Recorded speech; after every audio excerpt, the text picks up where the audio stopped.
दोस्तों नमस्कार। Language science channel पर आप सभी लोगों का बहुत बहुत स्वागत है। आज मैं एक ऐसे मुद्दे पर बात करने के लिए जा रहा हूं जो शायद ही आप लोगों को पता हो।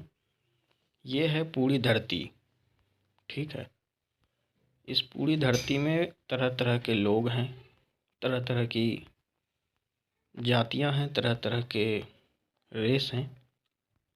लेकिन जैसे अपना बिहार है, तो अपने बिहार की जो स्थिति है वो पूर्व में है, देश के दृष्टिकोण से भी और एशिया के दृष्टिकोण से भी। जो बिहार की स्थिति है वो पूर्व में है। लेकिन हम आज बात करने के लिए जा रहे हैं इस क्षेत्र की। ये जो आपको क्षेत्र दिख रहा है, ये वाला, ये जो क्षेत्र है, इस क्षेत्र में जो विवाहित औरतें हैं वो आखिर सिंदूर क्यों नहीं पहनती हैं, इसके बारे में हम लोग जानकारी लेंगे और जानेंगे सब कुछ कि इसका विशेष कारण क्या है, क्यों हरियाणा, पंजाब और आसपास के क्षेत्रों की विवाहित महिलाएं सिंदूर नहीं पहनती हैं। जबकि हिंदू धर्म में देखा जाए तो सिंदूर नहीं पहनना मतलब ये दर्शाना हो जाएगा। हिंदू धर्म में सिंदूर वही महिला को नहीं पहनने का अधिकार है जो अविवाहित हो या फिर विधवा हो।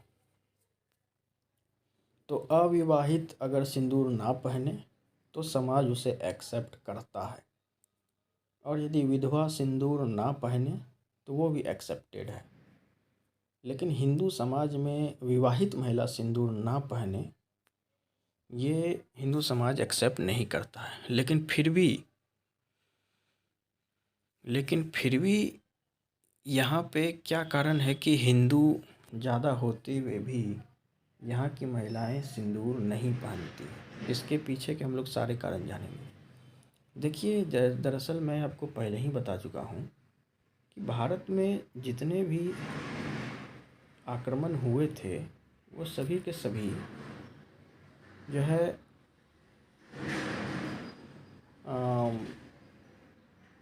आप अगर ध्यान से देखें, इधर से आक्रमण हो नहीं सकते, इधर से हो नहीं सकते, इधर से हुआ नहीं कभी क्योंकि हिमालय है, इधर से हुआ ही नहीं। इधर थार रेगिस्तान है, ये हिमालय का ब्रांच यहाँ तक है। तो जो भी आक्रमण हुआ, वो जितने भी आक्रमण हुए वो इसी लाइन से हुए, इसी पाथवे से, क्योंकि एक यही प्लेन लैंड था और यहीं पर से गेटवे भारत को मिला। तो यहाँ पे क्या हुआ, दरअसल जितनी भी लड़ाइयाँ हुई, जो भी कुछ हुए, ज़्यादातर लड़ाइयाँ आपको पता ही है कि पानीपत और आसपास के क्षेत्रों में यहीं पे सारी लड़ाइयाँ हुई। तो बहुत सारे विभिन्न इन्वेडर्स, मतलब कि जो बाहर की आक्रमणकारी जातियां थी, जो कि देश में आक्रमणकारी के रूप में आई और फिर यहीं पे बस गई, उनको धीरे धीरे हिंदू समाज में विलीन किया गया, हिंदू समाज में मिलाया गया। कैसे मिलाया गया कि उनके जो भी देवी देवता थे, पहले तो सभी जगह मतलब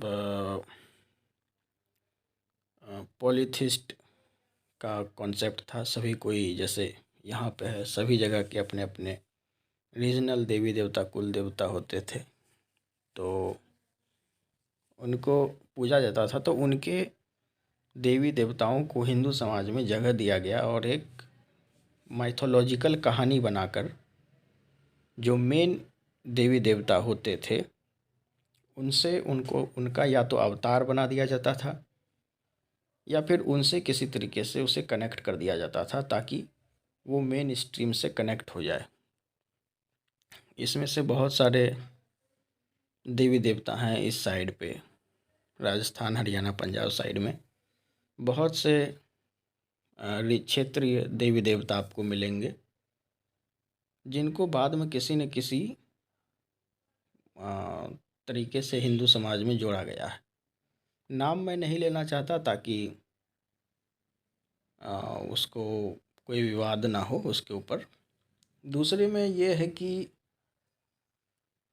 ये जो क्षेत्र है, आज यहाँ पे जितने भी लोग रह रहे हैं, इनमें से 90% लोग जो है पंजाब हरियाणा और आसपास के क्षेत्र के 90% लोग इंडियंस नहीं हैं। मतलब आज के जो इंडिक ओरिजिन के लोग हैं वो नहीं हैं, वो इन्वेडर्स बनकर यहाँ आए थे, बाद में यहीं पे बस गए।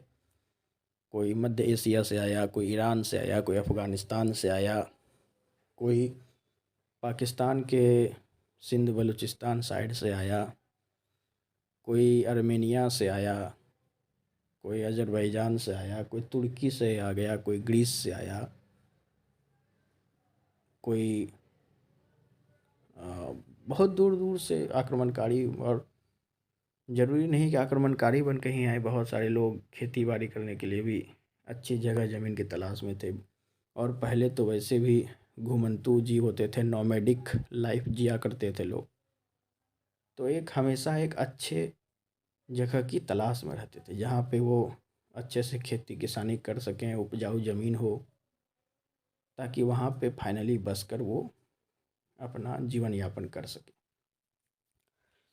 तो आपको पता ही होगा कि ये जो जगह जो है काफ़ी फर्टाइल है। तो यहाँ पे आया गया, इसीलिए आपको एक चीज़ देखने को मिलेगा कि मथुरा पार करने के बाद फिर इधर इस साइड पे आपको, यह हिमाचल प्रदेश की बात नहीं कर रहा हूँ, इस साइड पे, केवल इस साइड पे आपको ज़्यादा तीर्थ स्थल भी हिंदुओं का नहीं मिलेगा। हरियाणा में वैसे भी कमी है तीर्थ स्थल की, पंजाब में भी, इसका यही कारण है। दूसरी बड़ी बात यह है कि यहाँ पे जो कोई भी जातियाँ आई, बाद में उसे हिंदू समाज में एक्सेप्ट किया गया, एक नई जाति का निर्माण किया गया। इसीलिए आज भी बहुत सारी जातियाँ हैं, मैं नाम नहीं लेना चाहता, बस मैं 2 अक्षर लिख देता हूँ। एक तो ये जाति है, काफ़ी प्रोमिनेंट है हरियाणा पंजाब में। दूसरी एक जाति है,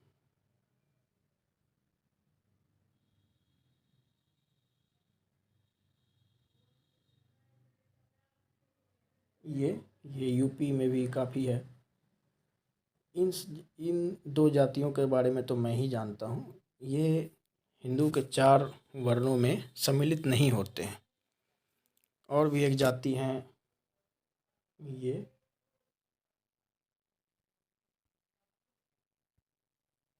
ये सब जातियाँ हिंदू के 4 वर्णों में नहीं आती हैं। तो इसी कारण से क्या है कि इनके वंशजों ने हिंदू धर्म को तो अपना लिया, लेकिन पूरी तरीके से नहीं अपनाया, क्योंकि इनके अपने कल्चर और बाद में हिंदू और हिंदुइज़्म के इन्फ्लुएंस दोनों के मिक्सअप होने के बाद जो एक कल्चर निकल कर आया, तो वो जो है इस तरीके से आया। जैसे आप यहाँ पर अगर आएंगे भी, तो ख़ास करके मैं हिंदुओं की बात कर रहा हूँ, सिखों की बात नहीं कर रहा हूँ, तो आपको लोग जो है वो लेस रिलीजन वाले मिलेंगे, मतलब कि लेस रिलीजियस बोल सकते हैं। लेस रिलीजियस मतलब कम धार्मिक, लेकिन मोर रेडिकल मिलेंगे। मोर रेडिकल मतलब ये हुआ कि कि कम धार्मिक हैं लेकिन कट्टर ज़्यादा हैं। मतलब इस तरीके से समझ लीजिए कि इन्हें धर्म और इन सब चीज़ों के बारे में ज़्यादा नहीं पता है, इन सब चीज़ों में ज़्यादा ये बिलीव नहीं करते, लेकिन कट्टरता ज़्यादा है। लड़ाई पीट करने की बात हो, मार काट करना हो, उस चीज़ में आगे हैं। तो इसी कारण से यहाँ पर जो है औरतें, विवाहित औरतें सिंदूर नहीं पहनती हैं। दूसरा एक मैंने खुद यहाँ की महिलाओं से ही पूछा है कि क्या कारण है कि सिंदूर नहीं पहना जाता है, तो वो बताएं कि अपने आप को मॉडर्न दिखाने के लिए लोग नहीं पहनती। तो इस बात में दम हो सकता है, लेकिन इसका एक काउंटर ये भी है कि फिर गांव देहात की महिलाएं जो गांव देहात में रहती हैं, जो शहरीकरण जहाँ नहीं हुआ है, फिर वहाँ पर कौन सा मॉडर्निज़्म है जो वहाँ सिंदूर नहीं पहनते। चलो दिल्ली और आसपास के क्षेत्रों की बात हो तो अलग बात हो, माना जाए, लेकिन जब घूंघट करना है, सलवार सूट पहनना है और ये सब चीज़ों को अपना रहे हैं, तो फिर सिंदूर क्यों नहीं। इसका एक काउंटर ये भी है। तो कहीं ना कहीं ये पॉइंट उतना वाजिब नहीं है। इस पॉइंट में दम है, लेकिन केवल दिल्ली और आसपास के क्षेत्रों के लिए है। दूसरी चीज़ ये है कि यहाँ पे जितने भी जातियाँ हैं, जितने भी तरह के वर्ण हैं, जितने भी लोग हैं, उसमें ज़्यादातर अभी तक पूरी तरीके से हिंदुई नहीं हुए हैं। मतलब कि पूर्णतः हिंदू धर्म और समाज में आस्था नहीं है। धीरे धीरे हो जाएगा, अगले 200 400 500 साल में पूर्णतः ये हो जाएंगे। इसी कारण से आज आपको इस क्षेत्र में क्या मिलेगा कि लोग किसी न किसी बाबा के माध्यम से जुड़े हुए रहते हैं। कोई ना कोई आपको इस जगह पे, इस क्षेत्र में कोई ना कोई एक प्रोमिनेंट बाबा स्वामी टाइप होगा, जिससे यहाँ के समाज, यहाँ के परिवार जुड़े हुए रहते हैं। और जो वो बाबा रहते भी हैं तो वो अपनी फेथ, अपनी बिलीफ को चलाते हैं ऐसे। दोस्तों बीच में थोड़ा कॉल आ गया था, इस कारण से। तो वही मैं बता रहा था कि यही कारण है, और इसी कारण से चूँकि पूर्णतः हिंदू धर्म और हिंदू समाज को अभी तक ये लोग नहीं समझ पाए हैं, इसी कारण से ऐसी बातें हैं। और इसी कारण से, हालांकि ये गलत है, ऐसा नहीं होना चाहिए। धीरे धीरे इस पर यदि आवाज़ उठाता है हिंदू समाज, तो ये लोग जाकर सुधरेंगे और सिंदूर लगाएंगे विवाहित महिलाएं। और एक चीज़ ये भी है कि यहाँ पे मैंने देखा कि सिंदूर बहुत छोटा लगाते हैं।